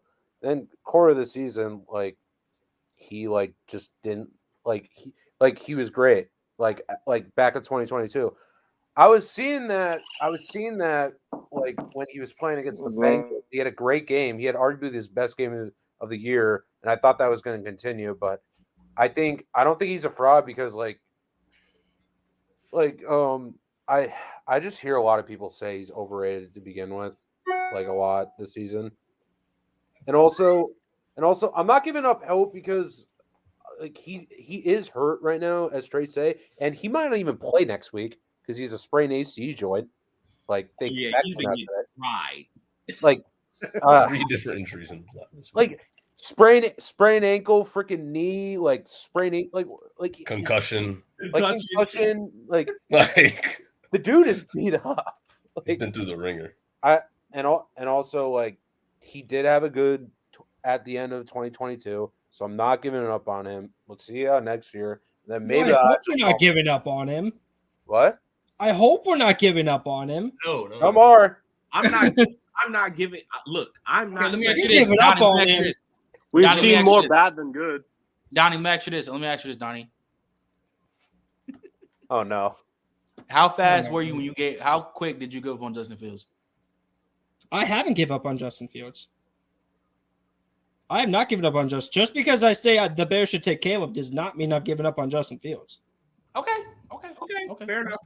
Fair enough. That's fair. I think Justin Fields can ball in a better situation. Justin Fields can be Damn, good. hey, Justin damn Fields sure can be can. good, but Atlanta. when you are Justin Fields can be good, but when you are the Bears, getting that rookie contract on a dude who we all know could be as good as Justin Fields day one, could be, and his ceiling is no questionably higher, and you extend the timeline. That's why I mean Justin Fields can be is good. Fields can be good. Is Fields ever going to be top, like one of the best of the best? Probably not, but like he can still be good. I'm not out on Justin Fields. Donnie, I have a question. I'm out on Trey Lance though. I'm gone on Trey. Are you going to be ranking Caleb? Are you going to be ranking Caleb as a quarterback before he takes a snap, like you did? I mean, he did it with Bijan, so he might as well do it with Caleb. He's gonna say Caleb top 10. I don't know about that. Well, it's actually funny. Caleb or It's actually- Tyler. it's Caleb or actually- Tyler. I'm taking Caleb Williams. Well, if we're building the future, of course I would take Caleb. Hey, I think as a player, he's There's only like 5 quarterbacks I'd take over Caleb. For the Hey, future. we gotta talk about this. We can move on because we've been letting him slide, and sometimes his receivers have been selling him, but there's been times when he's just been doing dumb shit. He's been doing it all year. So yeah, it's time to cook Patrick Mahomes, bro. It's time to cook this thing. Bro. There's no way. I don't care how bad the play is. You shouldn't lose a game where Aiden O'Connell's about to break Jamarcus Russell's incompletion record in the game. Wow. He didn't complete a single pass. After Since the first quarter. He didn't complete a single pass till after the first quarter, bro. That's terrible. Like, Look, I get it. There's all bunch of stuff that's going on. A whole lot of players can't. Fucking Rashid Rice don't know when to sit down on the fucking on a route, running zig routes when on the zone. You can just stop right there and run a hedge. This is mad shit that's been going on, but it's just like he's been taking Patrick Mahomes is taking care of the ball has been. It looked like 2021 Patrick Mahomes. It don't. I was just about, can we? It looks just like it, bro. It looks way worse. It looks way I'm worse. gonna start with you. I'm gonna start with you, Tegan. I'm gonna start with you. Oh, Can the God. Chiefs lose a playoff game early in these early rounds? I still think they get through the wild card, but I don't know how they're going to fare when they have to play an away game. That's if they got to first. Let's keep it a buck. They could probably end up being a wild card team because if they lose this week, which I can't remember who they play, I think it's the Broncos and Raiders for the AFC West title. Like that's how close this thing is. That'd Like, be I don't know. Broncos lost. I but they're don't still know, not even no, out. I'm pretty sure I thought the if Broncos Casey, was if Casey eliminated. wins one more game, they They're win. not. the That's right? how bad the Chiefs are. Right? If Casey wins one more What game, they the win. the hell? West. I They put the Bengals could in have that sworn I place. just They read put that the bad. Bengals. because they lost. Yeah, nothing's guaranteed at this point. Just because like they lost to the Raiders and like listen, I'm always going to be hesitant to slam Patrick Mahomes just because I was always hesitant to do the same with Tom Brady because they always bit me in the ass. But the one person that has not been mentioned, and I'm sure Trey was potentially about to mention him, Nagy. Matt Nagy has not been talked about as a potential curse in this damn offense. Yeah, we see. You cannot tell me Juju Smith-Schuster is the big enough gap between last year to this year, and the two missing pieces is Hey, Tegan, we the can't enemy hear. has a big difference. This shit It's gonna the be enemy. nuts. Me and Trey been saying this from after a a couple of weeks. The whole play design is terrible. There's not a lot of motion. There's not a lot Hands of. it to Mahomes. What did you say? What we're doing is we're doing a wildcat with Pacheco handing it to Mahomes. Yeah, That's just trying to be creative, just to be creative. Look, this is Finally. Yeah, he's terrible. Look, I'm gonna just say this. I'm gonna just say this because I've been beat. At this point, I'm beating the dead horse. Look, the issue that's been going on here, or that's making all Patrick Mahomes' bad habits just jump out on the screen now. Look, like me. Matter of fact, Trent, we talked about this over the weekend. One of the things that Patrick Mahomes does that bothers me as a quarterback, that's always bothered me as as somebody who watches him. If you watch his drops, especially once he gets into like Mahomes magic mode where he starts doing all that extra shit in the pocket, he wants to drop far back. He screws. Part of the reason why his tackles always suck is because he screws his tackles. Like, angles mean things.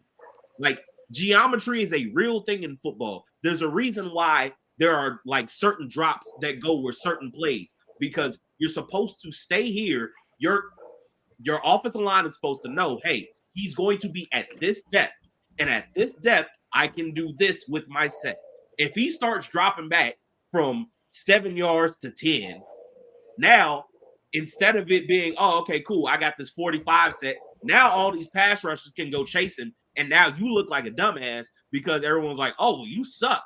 Block better for Patrick Mahomes. He's the quarterback. He's the GOAT. You should be able to do your job. And the reality is he hanging his tackles out to dry.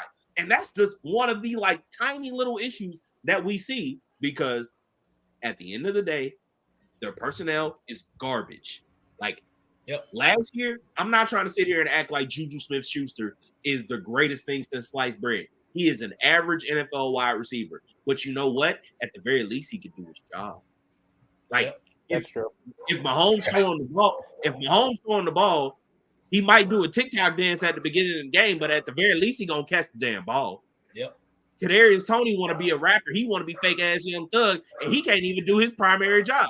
Catch the ball. He can't line up on sides. Yeah, like you can't line up on sides. You can't catch the ball. You don't be returning. Like, bro, what value do you have? Like, why is you here? Like, at this point, you just need to go be a stunt double for Young Thug so we can free that man. Like, and the thing like with Mahomes is he's not at his core, he's a backyard football player. Like, you're not gonna. So when you need him to sit in the pocket, and this is the thing, like where you want pocket guys, and where I always say you win championships in the pocket. Like, you don't win championships creating. It helps, but you have to win in the pocket.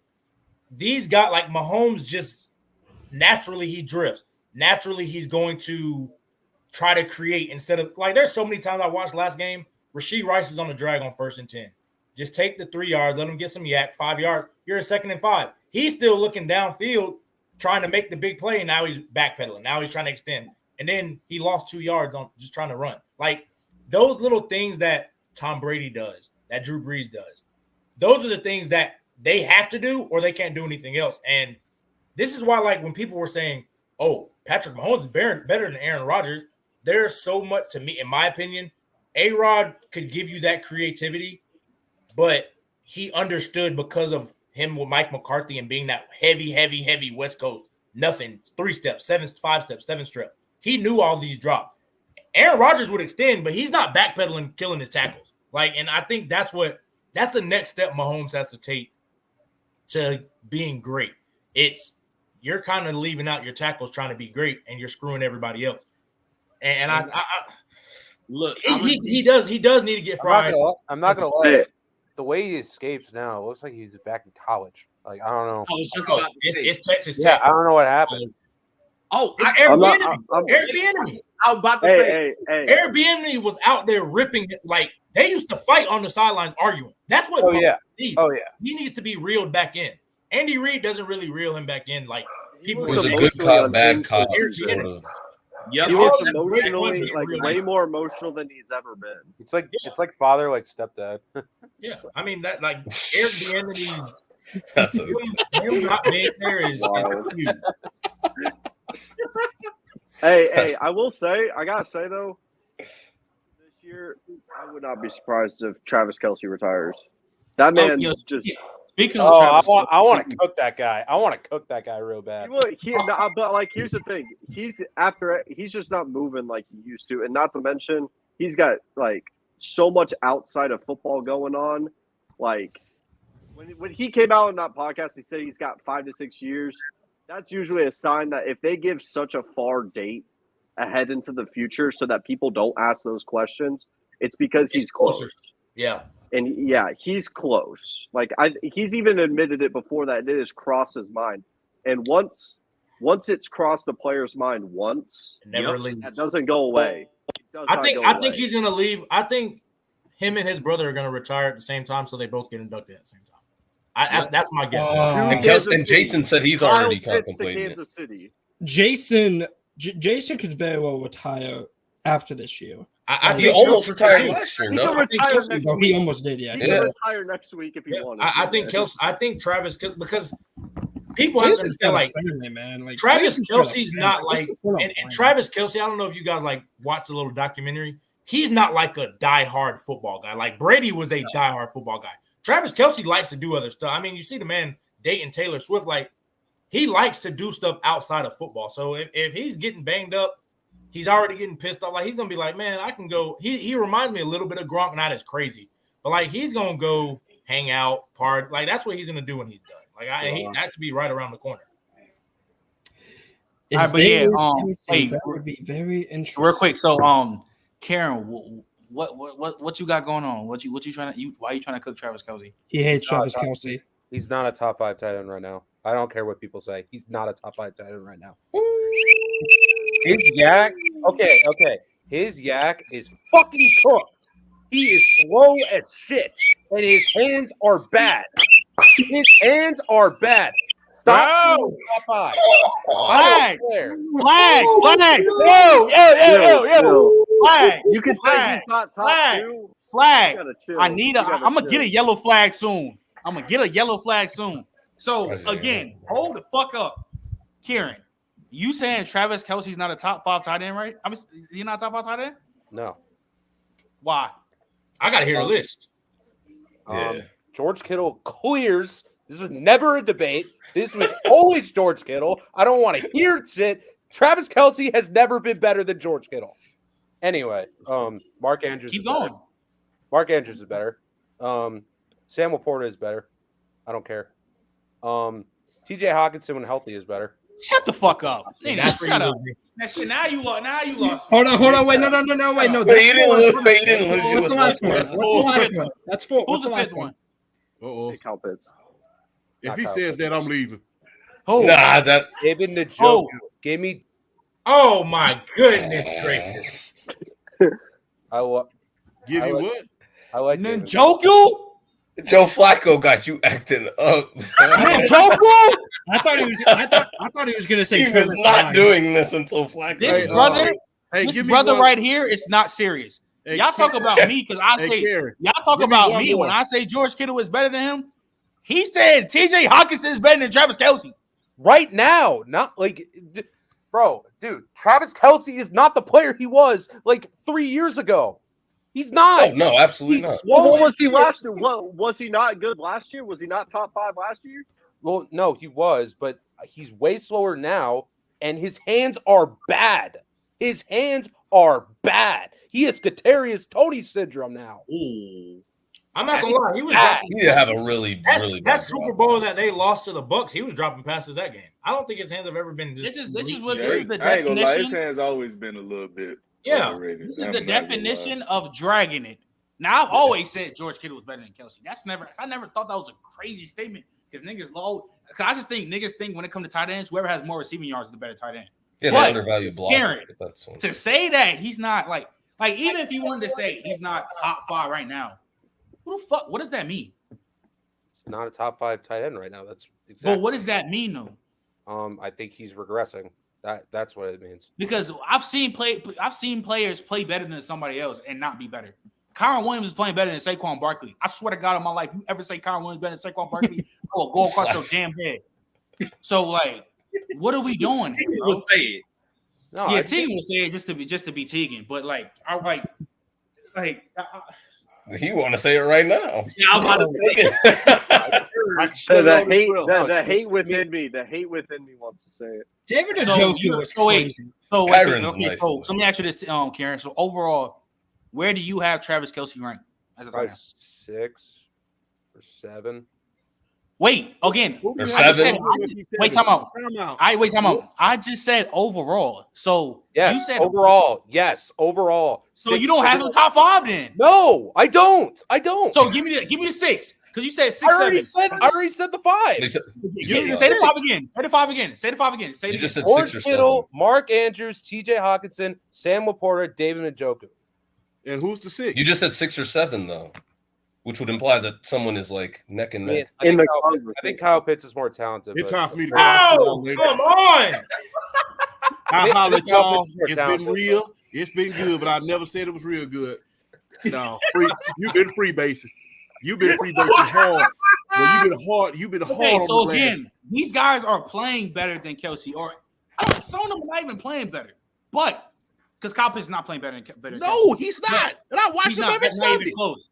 But said just overall, because you though. play better, You said that overall. don't make your overall. Kyle Pitts has not been playing better than Travis Kelce. He's not better than No, I gotta That's fight what this. I'm I saying. gotta fight That's this. not- I watch Kyle that's Pitts every Sunday. I'm a diehard Atlanta Falcons fan. There's no way you can sit here with a straight face and tell me Kyle Pitts is playing better than That's Travis not what I Kelce. said.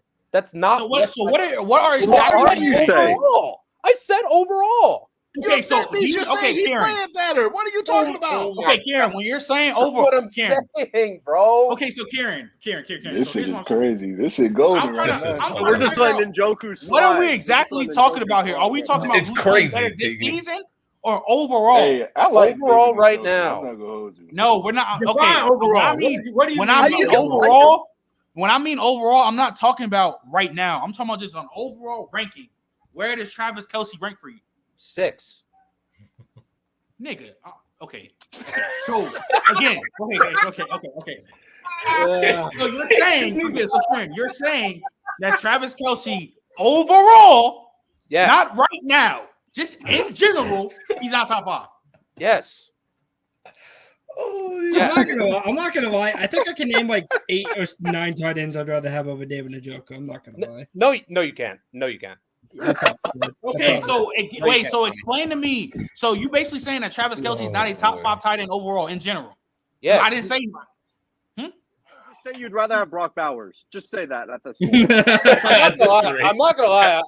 I probably would, but anyway. And y'all make fun of me for Yeah, this is Bijan. Hold on. This wait, is hold hot on, dog Hold shit. on, This is terrible. Hold on. Bro, you guys hold Travis on, Kelce. wait. I have not been talking. I just need to know this one thing, and this will tell me all I need to know. Do you think Isaiah likely better than him right now? No. Oh, Okay. Then we good. I don't know, Kieran. How can you think the Njoku's top 5? Like that, I don't understand. Yeah, that's crazy. That's crazy. I can name like And Mark I can name, Andrews- like, 8 or 9 dudes I'd like to have. I think he's nothing better than Pat Fryer. Hold on. I think the problem is that Deshaun Watson has never been good with tight ends, and when he actually gets a quarterback that is very great with tight ends, he's really good.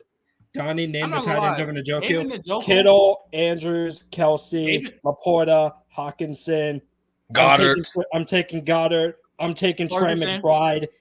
I'm Ferguson. taking. Yes. I tend Would you say Ferguson?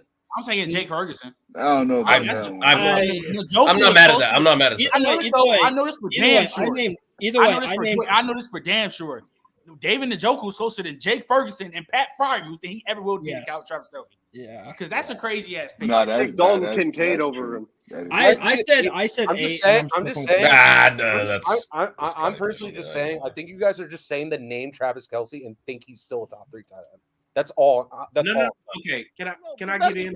Here's the thing, right? You took it too far. Hold on. Too far. When you compare Travis Kelce from last season to this season, like Travis Kelce was way better at catching the ball. He has way better yak than last season. This season, he has no yak at all. He is slow as fuck, and his hands are bad. Okay, I'm gonna just. I need to get in on this. Swift tax him. I was about to say this is crazy. Look, I don't necessarily disagree with the notion that Travis Kelce is regressing. The man is 34 years old, and he's been playing tight end. At a certain point, we already talked about this.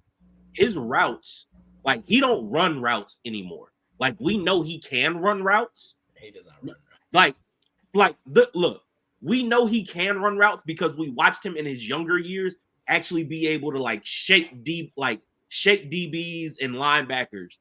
But the reality is he's graduated into that Jason Witten type role where he doesn't run routes anymore. He's just, hey, I know my guy.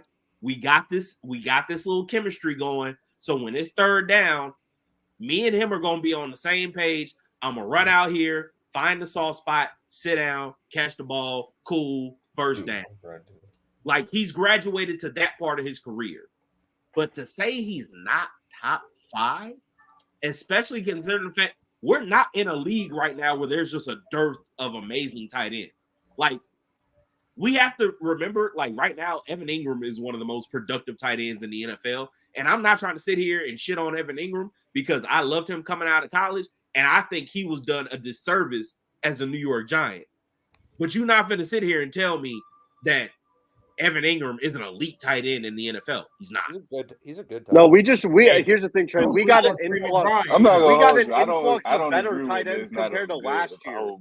A whole thing of good tight ends. I think it's a lot of good young tight ends. I'm not gonna hold you. I think there's Dalton- a lot of because Dalton last can- year Dalton last can year there was kill. a He's showing deficit. some shit. I don't Last think year there's a lot of was bad. elite guys. That's my thing. I think there are a lot of solid football players at that position.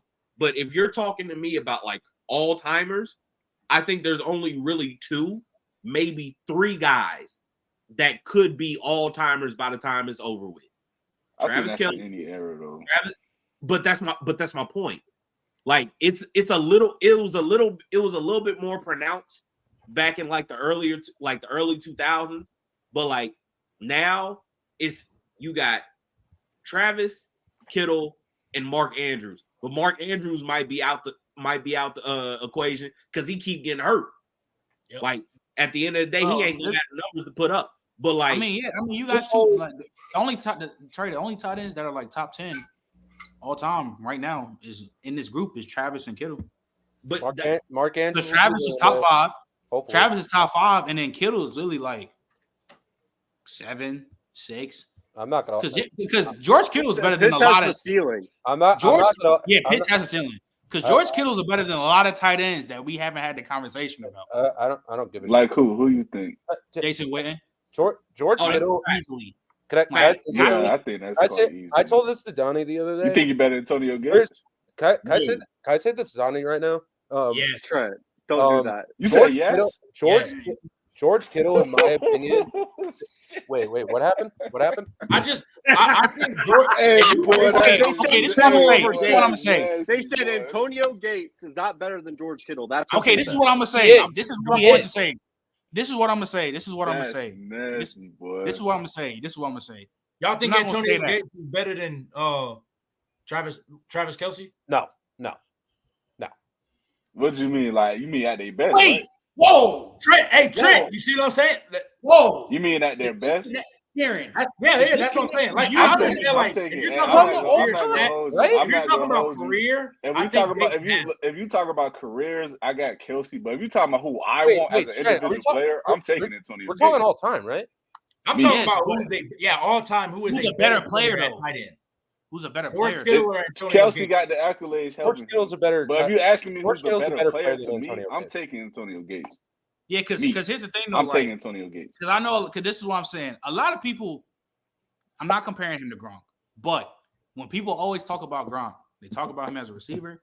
Yep. But they also talk about him as a blocker, him throwing niggas out the club and shit. And I understand that. Because he's the Phenomenal GOAT. blocker. One of the best blockers ever. That same logic comes with George Kittle. And that's why I'm saying George Kittle is a lot higher than what we think of tight ends. Yeah, Like, I say The problem is George Kittle. I know he has a lot of. I know he has a lot of. Too many injuries. I know he has a lot of what would Tegan say aura, and I know he has a lot of nostalgia. But we gonna have to have these conversations between Jimmy Graham and George Kittle. I'm just saying. He's better than Jimmy Graham. He's better. No, I'm about to say he better than. You know what? Jimmy You know Graham. what? Hold on. Thing. Wait. Can I say something real quick? Because I think it's Kittle. It's not a convo. I don't care. Yeah, I'm about to say that's not a discussion. I do not care what people say. There's only one tight end I'm taking to build around a team than George Kittle. It's Gronk. I'm taking I'm taking George Kittle to start. Got team. Tony G the GOAT though. That's the nigga. issue. Hey, whoa, relax, brother. No, I'm not. Because Tony G and that shit too, and y'all not about to play with Tony G. No. Listen. Clears. I'm not saying that George Kittle is better all time than Tony G because like he's been dealing with injuries, longevity, obviously. But like at their peak, I don't think there's any tight end besides Gronk better than George Kittle. I agree with that too. I kind of don't think it's crazy. It's not crazy. I don't. I don't think it's crazy. Once you Kittle. start hearing the names, when people gonna bring up like what's his name, the Ozzie Newsome of the world, and Antonio Gates and Shannon Sharp. Sharp was Dude, Sharp was crazy. You guys understand? People have to understand. George Kittle is literally Gronk but faster. No, you're dragging it. Yeah. Prime Gronk legitimately like you couldn't. There's nobody that was created to stop him. Like there's nobody I can think of that could literally stop. I'm not disagreeing with you, but like 2018 Kittle, like 2018 Kittle he's a close two. I think he's a close two. I'm with you with that. But I'm not saying Kittle is better because he's faster. I'm just saying when I look at George Kittle, he looks like Gronk, but he's just faster. I'm not gonna lie, man. I don't think anyone is close to Gronk at his peak. Because Gronk, in my opinion, is the best yak tight end ever. So Gronk is the best tight end ever. Period. Oh, I'm telling Kittle's yak was crazy. But I'm just saying, like I generally feel like just because like Travis Kelce have had like 1,000 yards every year, which is phenomenal for a tight end. It's just phenomenal. Period. But people in the world I really think people just think that if you have more receiving yards, you're the better tight end. Because again, we all love Gronk, and we all love Gronk blocking. And then when it comes to the Travis Kelce, George Kittle debate, y'all act like y'all act like Helen Keller, and y'all act like Stevie Wonder, y'all blind, you can't hear it. So like, I don't understand. Like, no, I mean for me personally, I thought it was. Listen, the problem is, bro, George Kittle suffered too many injuries at his peak years, bro. Like he was hurt too often. Like it became a point where it's like it's null and void. Whereas like you can't make Wait, wasn't Gronk hurt during his peak years too? Yeah, and niggas do not care, bro. Gronk was hurt, but they shouldn't. For me personally, the difference for me with Gronk was that I've seen Gronk contribute to a constant nucleus of a team that's been to multiple Super Bowls and won them. I think that. Okay, hold on. They've also won the Super Bowl without Gronk. Brother did play with the GOAT. They also won the Super Bowl without him. They did, but at the end of the day, to me, that moves me, and it shows me that this guy can have overall impact not only in the you feel me regular season, but also the postseason. To me, that matters. And when it comes to Kittle, the reason why people will say Kelce clears Kittle is because they've seen what he's done in the postseason and what it's translated to. That's where that difference comes in for a lot of people, which is understandable. Now, I don't agree with it, but at the end of the day, I see why people make the argument. That's all I'm saying. Let me ask you this last word. The thing like with tight end that again people ignore, like you can be when we're talking receivers, I don't care about blocking. Like I want everything else. When you're talking about tight end, you have to factor blocking. To me, at least, you have to factor it. So do you think you're lining up like that's a horrible block? You can't. I mean, he's not horrible. He's not horrible. But that's what I'm saying. He's not good. George Kittle good, but he's still a decent blocker. So that's like, what I'm saying. I think on the level. This is what me and Trent have talked about. I think the gap between Kittle's blocking and Kelce's blocking is way bigger. I agree. Way bigger than the receiving gap. Like I 100% agree with that. Yeah, you're right. when you also factor in that like George Kittle has not always been the number one target on his team as well, don't you think that like because when he's been the number one target, he's put up Kelce numbers. He's broke records. Like he's broke records. Yeah. He's broke records. in a run-heavy offense. And his best quarterback With Nick Mullins at quarterback. His best quarterback is Brock Purdy. Yeah, it's I mean, I'm not saying I disagree with y'all, but all I'm saying, I'm just trying to get y'all to understand why it's in the light is in. Because that transition from the regular season to the postseason or the playoffs matters. Well, last word. Let me ask you though. That's what I'm saying. That's the separator. Well, do you not think though, like using playoff success for like skill positions is hella unfair? I do think it's unfair, but in the same time, I think two things could be true at once. It could be unfair to players in specific instances, but it also has to factor in when we're talking about legacies when it comes to where you're ranking a guy all the time. To me, that still has to be a factor because I've said this before. To me, I said this even before on live, Trent. To me, the film, the numbers, and the play you see from player, all three of those have to mesh in order for me to see a guy that's okay. I can say he's definitively better than this guy, or I can say this guy dropping on my rankings because he hasn't produced at the same level in XYZ amount of years. Though all of those things have to correlate with one another for me, and that's why I say those things they put things in different light when you talk about certain things.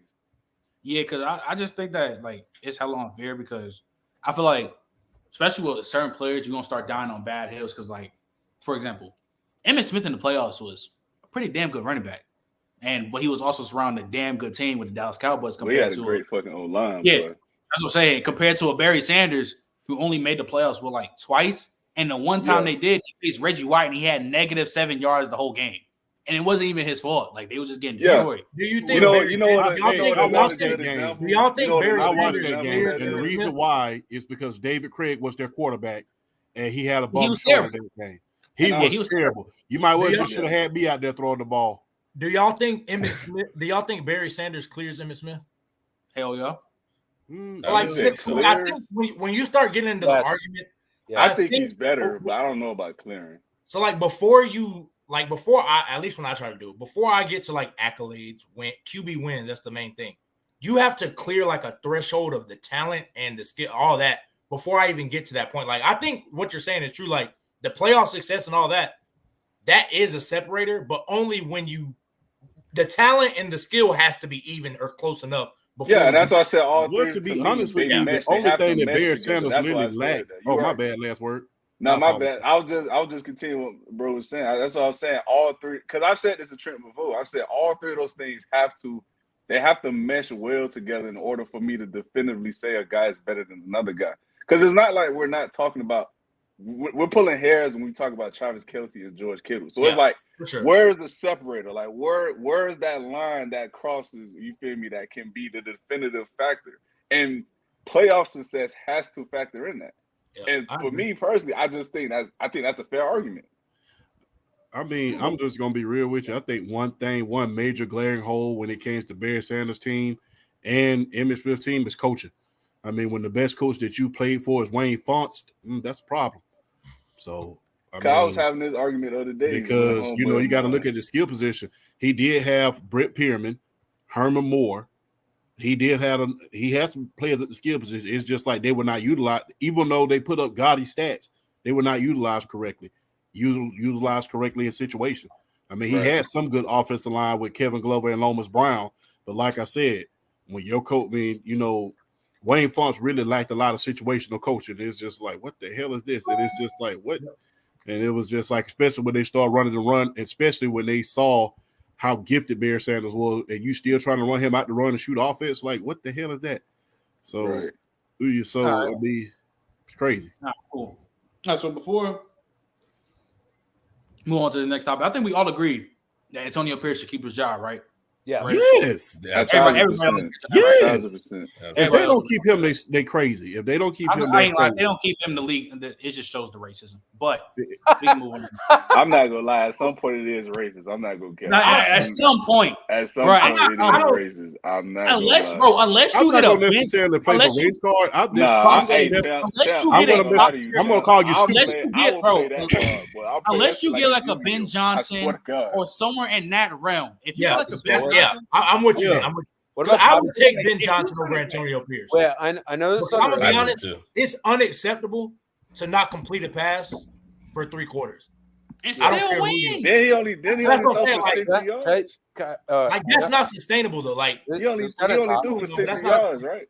This is kind of off topic. What do you guys think of Bobby Slowick, the Texas coordinator? the Texas, I like him, but I'm hesitant because CJ Stroud is a stud. Yeah, Like, he looking a little really CJ is. Stroud. He is, but I don't know. I want that. Like Dude, I these- said, these wide receivers were nothing. Outside of Tank, who was a rookie, the rest of the wide receivers were nothing special before they got there. Like Nico Collins, this was a breakout year. Noah Brown was thrown out of Dallas. I mean, Dallas fans hated him. I mean, I don't know. To be fair, I always thought I like he was him. Like kinda Kieran, sad, I like him. I would I'm give. I'm hesitant. I would give him a shot. Yeah, I think he's. I mean, if I were him, I'd stay with Stroud until I could get like the perfect job. I think like what Ben Johnson's doing. How That's about what how about Ben Johnson can get whatever next job year? he wants. Next year will be the deciding factor if he should. Yeah. Like last word. If I Piggybacking on am- what you said, I won't necessarily play the R card in that realm if they don't give Antonio Pierce a job. I just say you just don't want to win at a certain point if you're looking at what he's doing and you're seeing how he's galvanizing his team. You just don't want to win, and you're just in it for the money at this point. You've already made bad free agent moves. You've already made bad roster moves. You've already hired an idiot like Josh McDaniels. It's just come to a certain point where, hey, you're not trying to improve your team. You're just trying to go out here. You're trying to, what we used to do in Atlanta.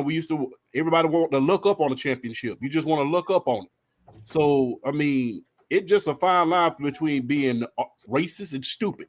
You know, I mean, and you can. It could be both.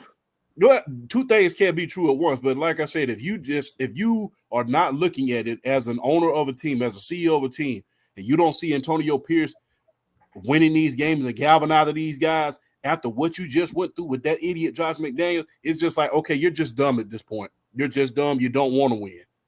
It's like I'm with you. It's tough because again, if Ben Johnson says, "Hey, I want to come coach for the Raiders," that's what I'm saying. Like I said, Ben Johnson is not going to coach for the guy. Raiders. No, he's not. But I'm saying like Go to LA. If that caliber coach wants to come coach, I'm going to take Go him. to LA. Well, you said go to LA. Yeah. Dude, Hey, listen, I don't listen. think that's a slam Ben dunk Johnson job. go to LA. I don't think that's a slam dunk job. First off, the Chargers are in cap hell. Second, a lot of their skill position players are relatively older. You know, Gerald Everett and Keenan Allen. Austin Eckler's getting up there as well. The offensive line isn't very good. You have Herbert, and that's great. But then you realize, oh, wait, I'm in a division with Mahomes and Andy Reid. And Herbert's contract's about to kick in. Yep. They do. If I'm Ben Johnson, you know what? If I'm Ben Johnson, you know where I'm going? Atlanta. Back to the Buffalo. Well, Sean McDermott's not getting fired. You know what? You know where I'm going? I'm going to the division that I will potentially have the best quarterback, maybe day one, on a rookie contract. I'm going to Chicago. I would too. I'm not gonna lie. You give me Caleb Williams. Yep. Give me Caleb Williams. Give me another receiver. Yep. And DJ Moore. We might be cooking with something. Yep. Take Caleb first overall, and then with your second, maybe take Roma Dunzy. I think Cole Kmet. Man, I think the Bears are fucking cursed, so I won't take that job at all. I'm not gonna hold you. It seems it don't matter what the hell comes. All curses eventually come to an end. I'm convinced. Hey man, of this. they've never had a franchise guy in that, that franchise. Yeah, like the Steelers going 9-8 every year. That's a fucking curse. Before we head out, who's the last time before we head out? We'll go one by one. So, other than DeMar Hamlin, which other player do you see winning comeback player of the year? And I'll start with Champ. Baker Mayfield. I don't hate it. Baker Mayfield. And if he doesn't get it, then I will slide by I'll slide Jadeveon Clowney in there. I'll slide him in there. All right, go ahead, Donnie. He's not a bust. He's not a bust. He's Andre Bruce, but we won't go there. That's so rude. I don't know about that. I'm exaggerating, guys. You know That's kind I'm exaggerating. I know better than that, brother. Yeah, I know. Don't worry, I know. Yeah, I think Baker has to be the guy, man. I mean, dude, we were so convinced that Tampa was going to be a bottom 5 team this year. They were going to be in the Caleb Williams, Drake May discussion. We all knew they had. A lot of us were saying that they had the worst quarterback in this division going into this season. A lot of people said Derek Carr was better. A lot of people were saying Desmond Ridder was better than him. A good amount of people were saying Bryce Young was better than him day one. Like, it's as simple as that. And he's been by far and away the best quarterback in that division. And he's going to make the playoffs. I'd give it to Baker. All right, Nigel. I guess not necessarily to be different because I think Baker has a real argument, but Joe Flacco might have a real shot. Joe Flacco might have a real shot, and hey, with that's all not like crazy. It really isn't. That's not crazy. Because listen, that man just had Amari Cooper have a game of games, bro. That's not crazy. I don't think Flacco's been fantastic at all, but I mean, it would be for the story for sure. Like coming off free like agent. Baker's been better than Flacco. Like no one's going to 100%. 100%. Yes. That man was 38 years old eating ice cream on the couch one day. Got a phone call for a job. Listen, I wouldn't even be mad if he won, bro. I wouldn't be mad either. Hey, Browns win the Don Super Bowl. Strock. Anybody on this panel remember Don Strock? I don't. Yeah, I'm too old. Go ahead. But remember Marty Schottenheimer got him off the couch one year because he was down to his fourth straight quarterback. They made the playoffs with him back in the 80s. So he's essentially done for that team. Lightning struck twice. That's a video. I'm gonna make that shit. But yeah, I would be we all need content. Although Baker has been better for sure. But Flacco's, I guess, story has been a little bit more intriguing just him coming off the street. So I kind of have a hot. I'll say Flacco. All right, go ahead, Young. I think it's Matthew Stafford. If it's not DeMar Hamlin, I'm gonna say Matthew Stafford. Man, I remember all summer, people were saying this man got that injury in his elbow. He's cooked. He never gonna come back the same. Matthew Stafford is slinging that football, and he looks borderline good, boy. Borderline good, boy. Yeah, like he's top 8 quarterback. I think you can say confidently. Yeah, and I mean, I remember the Ravens game. He was making some throws that there's only a couple of people in this league that can make. I have a hot take about it was crazy. So I mean, that would be who I would take if it's not DeMar, obviously. I have a hot take about Matthew Stafford. I think this is the best version he's ever been. I agree. I don't think that's a bad take at all. I agree. I'm about to say I don't agree, but I'm not mad at you saying that. I'm not mad at all. I thought Stafford was overrated. Yeah, Stafford is better than Hurts. I think I'd probably agree with that. Yeah. I think I'd agree with that. I'm with it. Damn. That's kind of crazy. That's a nuanced conversation. That's a nuanced conversation. I have a lot of questions about Hurts, man. I really do. All right, so Young, who you think is comeback player of the year? Stafford. I mean, I say Young. My fault. Last word. Honestly, man, I think Baker deserves it, but if I had to pick someone else just for the sake of being different, I do think it's Jadeveon Clowney, especially with everything he was going through. Like this was a dude, like your brother said earlier, he was out the door in the league, bro. Like he never produced a season where he had over 7.5 sacks. He's on pace this year to absolutely crush that. And I think it's beautiful to see that he's doing it with arguably the best defense in the league, and he's a main contributor to that. So I gotta go Jadeveon, man. I'm happy to see him doing better for himself. Because I was a fan coming out of college. I never thought he was this generational edge rusher, but I liked him. All right, Karen, who's yours? Well, I think Stafford has to be I think it's Stafford. I think another one that like it I mean, I personally think you can throw Lamar Jackson in there. I don't know. Yeah. He Um, got hurt last year. yeah, he only played like 11 games, so Yeah. I mean, I know he played the full season last year, but Danielle Hunter, I think, deserves more credit. He's having a very good year. Same with Khalil Mack. Same with Khalil Mack. Khalil Mack, oh my god! But I know the criteria changes every year, but like the fact that Danielle Hunter and Khalil Mack are almost having 20 sack seasons at age like 29 and 32, like it's crazy. All right. All right, let's go on. What's his name?